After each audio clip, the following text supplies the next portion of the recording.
नमस्कार साथियों। मालती जोशी जी की कहानियों की श्रृंखला में अब प्रस्तुत है आज उनकी प्रसिद्ध कहानी याद न जाए बीते दिनों की। कहानी सुनिए और फिर मुझे अवश्य बताइए कमेंट करके कि ये कहानी का प्रस्तुतिकरण आपको कैसा लगा। हर दिन आपको कहानियाँ सुनने को मिल रही हैं। कृपया इस चैनल को सब्सक्राइब अवश्य कर लें तथा अपने उन साथियों के साथ अवश्य से शेयर करें जो कहानियाँ पढ़ने और सुनने के शौकीन हैं। तो प्रस्तुत है कहानी याद ना जाए बीते दिनों की। थकान से बदन चूर चूर हो रहा था। सोचा था कि बिस्तर पर लेटते ही नींद आ जाएगी, पर कई बार अत्यधिक थकान से भी नींद भाग जाती है। वही मेरे साथ हुआ। और थकान भी क्या आज भर की थी। आज के समारोह की तैयारियां तो पिछले 15 दिन से शुरू हो गई थीं। हर जगह मुझे ही सिर देना था। पंडित जी पूजा के सामान की लिस्ट मुझे ही थमाकर फुर्सत हो गए थे। शाम की पार्टी का मेन्यू भी अलग था, केटरर भी अलग थे, पर दोपहर के भोजन की व्यवस्था मुझे ही संभालनी थी। हलवाई को लेकर काफ़ी माथापच्ची करनी पड़ी थी। उसने जो सामग्री बताई थी मेरे हिसाब से दुगनी तिगुनी थी। काफ़ी बहसबाजी के बाद तालमेल बैठ पाया था। डर भी लग रहा था कि खुन्नस के मारे कहीं खाने का कचरा ही न कर दे, पर शुक्र है भगवान का वैसा कुछ नहीं हुआ। इसके अलावा मेहमानों की लिस्ट भी मेरे ही देखरेख में बनी थी। इन लोगों को तो किसी के नाम पते तक ठीक से मालूम नहीं। इतना बड़ा हो गया है मनीष, पर माँ के बिना उसका पत्ता नहीं हिलता। अच्छा भी लगता है, पर कभी कभी शरीर जवाब दे जाता है। तैयारी तो खैर बहू रानी भी कर रही थी, पर उनका क्षेत्र अलग था। उनकी चिंताएं दूसरी थीं। पूजा के समय कौन सी साड़ी पहननी है, दोपहर भोज के समय लहंगा चुन्नी ठीक रहेगी या उसे शाम पार्टी में पहना जाए, बाल कैसे सेट करने हैं, ज्वेलरी कब और कौन सी पहननी है। इन सब चिंताओं के बीच उसे बच्चों के कपड़ों की भी सुध नहीं थी। मनीष के कपड़े भी मनीष के ही जिम्मे थे। माँ थोड़ा उठोगी। झपकी बस आने को ही थी कि मनीष ने आकर जगा दिया। उठने का ज़रा भी मन नहीं था। सोचा कह दूं कि अब जो भी है सुबह देखेंगे। अब बिल्कुल हिम्मत नहीं है, पर कहते नहीं बना। सोचा कोई ज़रूरी काम होगा तभी तो आया है, नहीं तो थका हुआ तो वह खुद भी है। क्या बात है बेटा, मैंने भरसक अपनी बेजारी छिपाते हुए पूछा। कुछ नहीं है बस माँ, 2 मिनट के लिए उठ जाओ। तुम्हारे बिस्तर पर एक गद्दा और डाल देता हूँ। नया घर है तो फर्श वैसा ही ठंडा है, और ये टेंट हाउस वालों के गद्दे इतने पतले हैं कि सुबह तक अकड़ जाओगी। उठते हुए देखा मनीष के पीछे सुखराम गद्दा और चादर लिए खड़ा है। मेरे उठते ही उसने करीने से बिस्तर लगा दिया। तुम लोगों को कम तो नहीं पड़ेंगे, और ये चादर तो घर की लगती है। हाँ, सुबह 5-6 चादरें ले आई थी। और तुम बिस्तरों की चिंता मत करो, सोने के लिए यहाँ हैं ही कितने लोग। नीचे तुम और सुखराम हो, ऊपर मैं और बच्चों के मामा हैं। बस सुबह और बच्चों को मैंने घर भेज दिया है। यह अच्छा किया, यहाँ बेकार हलकान होते। गृह प्रवेश के दिन मकान में ताला नहीं लगना चाहिए, तो हम लोग हैं ही। वहाँ घर पर मेहमानों के पास भी तो किसी को होना चाहिए। अच्छा माँ, अब मैं सोने जा रहा हूँ, तुम भी आराम करो। बाथरूम की लाइट खुली छोड़ रहा हूँ, नई जगह है, रात को कहाँ टटोलती फिरोगी। और वो सुखराम बगल वाले बरामदे में ही सो रहा है, ज़रूरत पड़े तो जगा लेना। मैं भी सीढ़ियों के बगल वाले कमरे में ही हूँ, नीचे से आवाज़ दोगी तो भी सुन लूँगा। अच्छा, गुड नाइट। उसके बाद देर तक मुझे भावातिरेक के कारण नींद ही नहीं आई।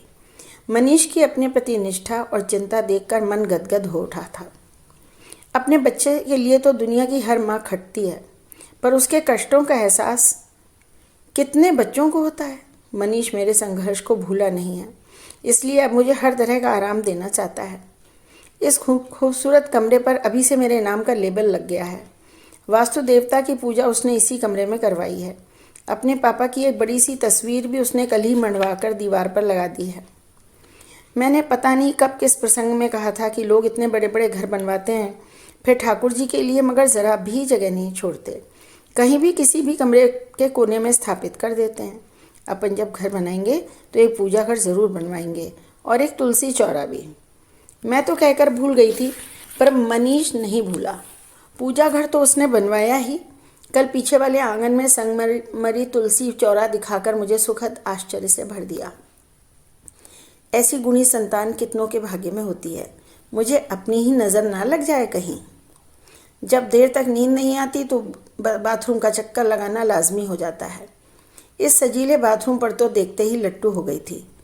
यूं तो मनीष के बंगले में भी 3-3 बाथरूम हैं और खासे बड़े भी हैं, पर सरकारी बंगलों में ऐसी नफासत, ऐसा सौंदर्य बोध कहाँ होता है। यहाँ तो नीचे से ऊपर तक खूबसूरत टाइल्स लगी हुई हैं, संगमरमर का चमकदार फर्श है, हल्के नीले रंग का वॉश बेसिन, उसी से मेल खाती टॉयलेट सीट और छोटा सा कबर्ड, एक गीज़र और नाजुक सा फव्वारा, स्टील के चमकदार नल और वैसी ही कपड़े टांगने की खूंटियाँ। मैं तो दिन में ही निहाल हो गई थी, अब बल्ब के दूधिया प्रकाश में तो वह बहुत ही सुंदर लग रहा था। मैं तो मुग्ध हो गई। सुशीला रानी, मैंने अपने आप से कहा, कभी सपने में भी ऐसा बाथरूम देखा था? मुझे पान दरीबा वाले अपने मकान का बाथरूम याद आया। उसे बाथरूम कहना उस शब्द की तौहीन करना था। रसोई के एक कोने में ही 2 दीवारें उठा दी गई थीं। दरवाजे के नाम पर एक पर्दा पड़ा रहता था। मुझे तो वहाँ नहाते हुए संकोच होता था। मैं रसोई घर ही बंद कर लेती थी, पर उससे लोगों को बड़ी परेशानी होती थी। पिछवाड़े जाने का वही एक रास्ता था। पिछवाड़े, यहाँ किराएदारों के साझा टॉयलेट्स बने हुए थे। उन्हें टॉयलेट कहना भी इस शब्द का मखौल ही उड़ाना था। खैर, इसलिए मैं ऐन सुबह उठकर नहा लेती थी। वही आदत अब भी बनी हुई है। रेलगाड़ी के डिब्बों जैसा 3 कमरों का घर था वह। बाहर वाला कमरा बैठक भी था और स्टडी रूम भी। बीच वाले कमरे में दिन में भी घुप अंधेरा रहता था। वह कहने को तो हमारा बेडरूम था, पर उस कमरे में दुनिया भर का सामान ठुसा हुआ था। फिर रसोई थी जिसमें एक बाथरूम भी बना हुआ था। अपने कमरे में लेटकर हम भविष्य के सुनहरे सपने बुनते रहते। बाहर वाले कमरे में हमारा सपना किताबों से जूझता रहता। हर साल उसका रिजल्ट आता और हमारी छाती गज भर की हो जाती। अरमानों की पतंग ऊंची और ऊंची उड़ने लगती।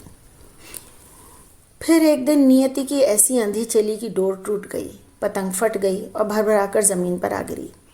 क्षण भर को तो मैं हक्की बक्की रह गई थी। 15 साल के बच्चे के साथ इस दुनिया में मैं एकदम अकेली छूट गई थी। आघात बहुत ज़बरदस्त था। मेरे हाथ पांव एकदम सुन्न हो गए थे, पर उन्हें हिलाना भी ज़रूरी था।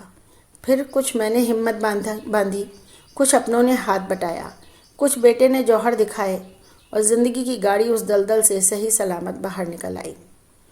पान दरीबा वाला कबूतर खाना छोड़कर जिस दिन पहली बार मनीष के सरकारी क्वार्टर में प्रवेश किया, मुझे लगा मैंने मुट्ठी में आकाश भर लिया है। फिर क्वार्टर बदलते गए, उनका आकार प्रकार बदलता गया, वे बंगलों में तब्दील होते गए और आज ज़िंदगी इस खूबसूरत मुकाम पर आकर खड़ी है। सुख के शिखर पर बैठी हूँ मैं। बस मन में एक ही कसक बार बार उठती है, काश वे भी साथ होते, इस सुख में उनका भी हिस्सा होता। मेरी यह कसक अक्सर शब्दों में ढल जाया करती। तब पता नहीं था कि मेरे ये शब्द किसी को नागवार गुजरते होंगे। वो तो अच्छा हुआ जो समय रहते मनीष ने बता दिया। एक दिन शाम को ठाकुर जी के सामने दिया बाती कर ही रही थी कि चपरासी ने आकर कहा, मम्मी जी, साहब बुला रहे हैं। जाकर देखा तो नीली चमचमाती कार से टेक लगाए साहब ऐन गेट के सामने खड़े थे।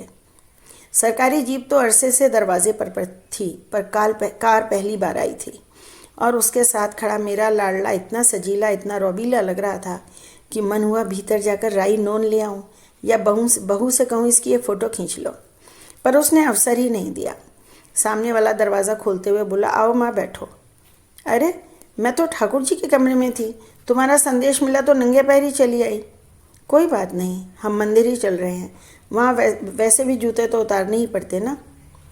अरे बहू को, बच्चों को तो ले लेते ना, पहला हक तुम्हारा, उसने दरवाज़ा बंद करते हुए कहा और दूसरी ओर से घूमकर ड्राइवर की सीट पर आकर बैठ गया।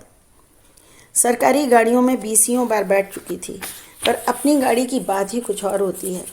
मन पूरे रास्ते जैसे कुलनाचियाँ भर रहा था। मनीष की बात शब्दों में, कानों में शहद घोल रही थी। माँ, पहला हक तुम्हारा। क्या मुझसे ज़्यादा सौभाग्यशाली माँ दुनिया में कोई होगी? शहर के बाहर बने श्री रघुनाथ जी के मंदिर में हमने दर्शन किए, प्रसाद लिया और जैसी कि परंपरा है थोड़ी देर को सीढ़ियों पर आकर बैठ गए। मैं इतनी खुश थी कि उस खुशी को व्यक्त करने के लिए मुझे शब्द नहीं मिल रहे थे। तभी मनीष ने कहा, माँ, हम कल महाकाल चल रहे हैं। सच बेटा? मेरे तो खुशी के मारे आंसू निकल आए। ये तुमने बड़ा अच्छा सोचा बेटा। तुम्हें पता है, तुम्हारे पापा को महाकाल में अटूट श्रद्धा थी। दर्शनों का नित्य नियम था उनका। कहते थे, बड़े पुण्यों से इस नगरी का वास हमें मिला है, इसे व्यर्थ क्यों होने दूं? आंधी पानी में भी वे कभी नहीं रुके। मेरा तो भैया रोज का नहीं निप पाता था। हाँ, सोमवार को मैं अवश्य जाती थी, फिर अधिक मास में या श्रावण मास में भी रोज दर्शन कर लेती थी। घर गृहस्थी संभाल कर बस इतना ही हो पाता था। यादों का एक रेला सा चला आया था और उसमें बहकर मैं बोलती ही जा रही थी। बड़ी देर बाद मुझे भान हुआ कि मनीष एकदम चुप बैठा हुआ है। इस बीच उसने एक बार भी मुंह नहीं खोला था। पता नहीं वह मेरी बात भी सुन रहा था या नहीं। मैं एकदम चुप हो गई। मेरे चुप होते ही बोला, माँ एक बात कहूँ, बुरा तो नहीं मानोगी? बोलो। कल हम लोग महाकालेश्वर चल रहे हैं। मुझे मालूम है कि पापा की उनमें अटूट श्रद्धा थी, इसीलिए मैंने ये प्रोग्राम बनाया है। पर कल तुम एक बार भी पापा का या उनकी श्रद्धा का जिक्र नहीं करोगी। क्यों? क्योंकि सबको उन पुरानी बातों में इंटरेस्ट नहीं होता। सबको मतलब बहू को? यही समझ लो। उसका अगर मूड खराब हो गया तो सारे प्रोग्राम की किरकिरी हो जाएगी। पर उसका मूड क्यों खराब होगा? हो जाता है माँ। तुम्हें हर बात में पापा की याद आती है और उसे कोफ्त होती है, इसलिए उसने पापा की फेवरेट डिशेस बनाना भी छोड़ दिया है। कहती है मम्मी बस उन्हीं की पुरानी बातों को लेकर बैठ जाती हैं और मेरे किए किराए पर पानी फिर जाता है। पर उनमें से कई चीज़ें तो तुम्हें भी अच्छी लगती हैं, पर अब वह उनका नाम भी नहीं लेने देती। घर में शांति रखने के लिए मैं भी उनके लिए इसरार नहीं करता। लौटते समय मैं एकदम चुप थी। घर से चलते समय मनीष ने कहा था, माँ गाड़ी में बैठने का पहला हक तुम्हारा बनता है। मैं पागल उन शब्दों को सच समझ बैठी थी और हुलस रही थी। अब समझ में आया कि मनीष मुझे अकेले में यह हिदायत देना चाहता था, इसलिए घुमाने का यह प्रपंच रचा गया। सोचकर मन एकदम उदास हो गया। मनीष की बातों को मन में दोहराते हुए याद आया कि घर में कब से तो भरवा करेले, चने का साग, कटहल की तरीदार सब्जी, लौकी का हलवा और गन्ने की रस खीर नहीं बनी है। ये चीज़ें जब भी बनती थी मनीष के पापा की याद आ ही जाती थी। उन्हें याद करना क्या इतना बड़ा गुनाह हो गया कि घर में वे चीज़ें ही वर्जित हो गईं? एक दिन बहू रानी को ऊन और सलाइयों के साथ देखा तो आश्चर्य हुआ। उसने बताया कि मनीष को बर्थडे पर सरप्राइज़ गिफ्ट देना चाहती है। मुझे पुरानी बातें याद आ गईं। मैंने कहा कि मैं भी तुम्हारे पापा को हर जन्मदिन पर स्वेटर बनाकर देती थी। कम से कम दर्जन भर तो होंगे ही। उन्हीं के सहारे तो मनीष ने कॉलेज के दिन काटे थे। नए बनाने की तब गुंजाइश ही कहाँ थी। इस बात को मुश्किल से 4 दिन बीते होंगे कि मैंने देखा माली, रसोइया, ड्राइवर, चपरासी सब मेरे बनाए हुए स्वेटर पहने घूम रहे हैं। एक स्वेटर मेरी के पति को भी उपहार में मिला था। मेरी आंखों में उगाए अनगिनत प्रश्नों के उत्तर में बहू रानी ने कहा था, यूं ही अलमारी में पड़े पड़े धूल खा रहे थे, अब लोग पहनकर कम से कम दुआ तो देंगे। मनीष का स्वेटर भी ठंडे बस्ते में चला गया था। एक बार मैंने हिम्मत करके कहा भी था कि तुमसे ना रहा हो तो मुझे दे दो, मैं बना दूंगी। तो बोली, मम्मी जी आजकल हाथ से बने स्वेटर कौन पहनता है, बेकार आंखें फोड़ने से क्या फ़ायदा। टीवी पर कोई पुरानी फिल्म आ रही होती और मेरे मुंह से निकल जाता कि पापा इस फिल्म के दीवाने थे, कम से कम 8 बार तो देखी होगी। बस इतना सुनना होता कि फिल्म एकदम बोरिंग लगने लगती और चैनल बदल दिया जाता। मनीष की बिटिया के लिए मैंने वह नाम सुझाया था जो हमने अपनी बेटी के लिए सोच रखा था। सिर्फ इसी कारण वह नाम निरस्त कर दिया गया था। मनीष का बेटा बहुत अच्छा गाता है। एक दिन मैंने कह दिया था कि यह भी अपने दादाजी की तरह सुरीला है। वे तो परिस्थितिवश सीख नहीं पाए, पर इसे ज़रूर सिखाना। बस फौरन उसके गाने पर बैन लग गया, क्योंकि गाने बजाने से किसी का पेट नहीं भरता, पढ़ाई का हर्जा होता है सो अलग। गाड़ी में बैठे बैठे ऐसी कितनी बातें मुझे याद आ रही थी और उनके अर्थ समझ में आ रहे थे। अब इस बात को 4 साल बीत गए हैं। मैंने अपने मन को एकदम अनुशासित कर लिया है। किसी भी प्रसंग में उनका नाम नहीं लेती। ये आदत डालने में मुझे बहुत श्रम करना पड़ा है, पर बेटे की खुशी के लिए, घर की सुख शांति के लिए यह बहुत ज़रूरी था। आज सुबह से कितनी बार तो उनकी याद आई होगी, पर मैंने मन को ताकीद कर रखी थी। एक बार भी उनका नाम ज़बान पर नहीं आने दिया। मेरी बहन ने, मेरी देवरानी ने एक बार जिक्र छेड़ने की कोशिश भी की, पर मैंने ही तूल नहीं दिया। जिज्जी तो आंखों में आंसू भर लाई थी, पर मैंने ही डपट दिया कि खुशी के मौके पर अच्छी अच्छी बातें करो, आंसू बहाकर असगुन क्यों करती हो। शील, फिर तुम इस खुशी के मौके पर मुंह लटका कर क्यों बैठी हो। मैं चौंक पड़ी। ये किसकी आवाज़ थी? इस नाम से तो मुझे एक ही व्यक्ति ने पुकारा है। दुनिया जहान के लिए मैं सुशीला थी, पर उनके लिए सिर्फ शील। इतनी उदास क्यों शील? आज तो तुम्हें बहुत खुश होना चाहिए। फिर वही आवाज़, अब तो कोई संदेह ही नहीं रहा। वही स्वर, वही परिचित देहगंध, वही पुलक भरी छुअन। बरसों बाद मेरी सुध लिए और पूछ रहे हैं इतनी उदास क्यों हो? अब जिंदगी में उदासी के सिवा बचा ही क्या है? मेरी सारी खुशियां तो आपके साथ ही चली गईं, मैंने मुंह फुलाकर कहा। ऐसा नहीं कहते शील, मनीष सुनेगा तो उसे कितना दुख होगा। मैंने तुम्हें कौन सी खुशियां दी हैं? बस अभाव ही अभाव तो दिए हैं। हाँ, हीरे जैसा एक बेटा ज़रूर दिया है। आज उसी बेटे ने दुनिया भर का वैभव तुम्हारे चरणों में लाकर डाल दिया है। मैंने तो तुम्हें किराए का दड़बा ही दिया था। इस बेटे की बदौलत आज तुम इस महल नुमा कोठी में अपने घर में बैठी हो। वाह रे अपना घर, जहाँ आदमी को अपने मन की बात भी कहने की सुविधा नहीं। अपना घर ऐसा होता है? और अपने मन की बात क्या इस तरह जिस तिस से कही जाती है? मन की बात सिर्फ अपनों से कही जाती है, और अपनों ने तो तुम्हें कभी रोका नहीं। कहो क्या कहना है। मेरा मन तो लबालब भरा हुआ था। ज़रा सा इशारा पाते ही छलक पड़ा। मैं खुद नहीं जानती थी कि मेरे मन में इतनी शिकायतें, इतने उल्हाने, मोह भंग की इतनी कहानियाँ दबी पड़ी हैं। छाती पर इतने दिनों तक जैसे एक शिलाखंड सा रखा हुआ था, उसके ज़रा से हटते ही पानी जैसे निर्बाध गति से बह निकला। एक एक शब्द के साथ मैं हल्की होती जा रही थी। बड़ी देर बाद मुझे भान हुआ कि सिर्फ मैं ही बोले चली जा रही हूँ। दूसरी ओर से ना तो कोई प्रतिक्रिया आ रही है, ना उत्तर। सो गए क्या?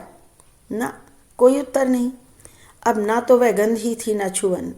मैंने उसे टटोलने के लिए हाथ बढ़ाया तो वह तड़ से किसी सख्त चीज़ से जा टकराया। पूरा हाथ झंझना उठा। दर्द से मैं बिलबिला उठी। दूसरे हाथ से अपनी चोट खाई हुई हथेली को सहलाते हुए मैंने अपने चारों ओर देखा और मैं वर्तमान में लौट आई। मैं अपने बिस्तर पर लेटी हुई थी और नींद में मेरा हाथ दीवार से जा टकराया था। मैं इस समय अपने नए घर के उस कमरे में थी जहाँ वास्तु देवता की पूजा हुई थी। पूजा स्थल पर अखंड दीपक अब भी जल रहा था और प्रकाश का एक घेरा सा बना रहा था। बाथरूम के अधखुले दरवाजे से बल्ब की दूधिया रोशनी छन छन कर आ रही थी। यह गंगा जमनी प्रकाश दीवार पर लगी तस्वीर में प्रतिबिंबित होकर अजीब सा भ्रम जाल उत्पन्न कर रहा था। उसके बाद नींद आने का कोई प्रश्न ही नहीं था। बिस्तर पर दम साधे मैं पौ फटने की प्रतीक्षा करती रही। चाय की तलब को मैंने बड़ी मुश्किल से रोका। सोचा रसोई में खटर पटर करूंगी तो बेचारा सुखराम जाग जाएगा। सोचकर सीधे नहाने चली गई।